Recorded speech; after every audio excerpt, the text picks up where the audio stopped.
our house plants. It's a very important part of being a plant parent. We're going to talk about what to look for, how to do it, and steps to take to make sure our plants thrive.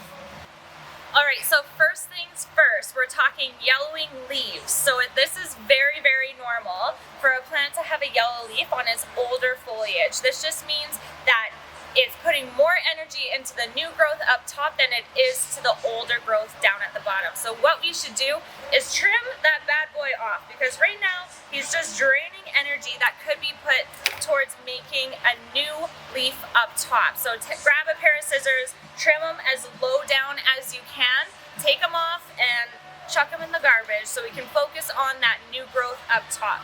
So sometimes our plants don't overly grow the way that we want them to. They are plants, they all have their own personalities. They're not all gonna be cookie cutter how they grow. So if something is bothering you in the way that it's growing, it's totally okay to prune it back.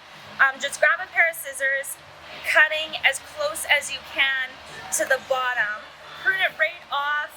It's just draining energy right now that could be put towards leaves that you do enjoy looking at, instead of these leaves down below that just aren't quite doing it for you. So that just cleans it up a little bit and gives you that look that you want to see in your plants.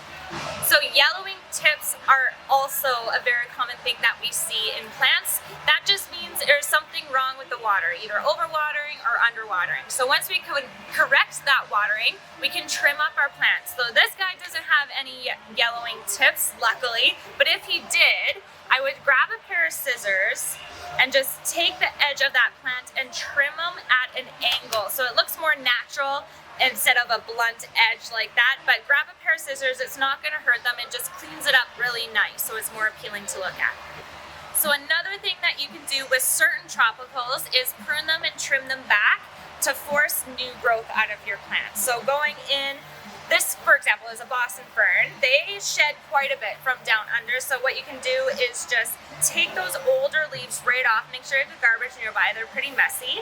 But also what you can do to promote that bushier new growth is just go in with that pair of scissors, trimming at an angle always, and just trimming it back to force some bushier growth to come out. If you want a more round kind of look, you can trim it back. This isn't going to harm the plant at all. It just tells the plant, hey, old growth is gone, let's focus on some new growth. So just like how we did with the Boston fern, and we kind of trimmed it and shaped it to how we liked it, we can also do the same with your trailing plants that maybe aren't growing how you wanted them to. Maybe they're growing super leggy, there's a lot of stem in between those leaves. What you can do is trim it right at a node and either stick it right back in the soil, so like a pothos that roots really easily, stick it right back in the soil and it'll fill out and bush out on top.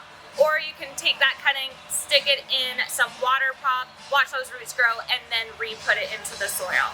So trimming is okay, pruning is okay. Grab those scissors, get rid of that yellow leaf that's bothering you. Your plant friend will thank you. If you have any more questions, feel free to come on down to the store. We will be so happy to greet you and help you.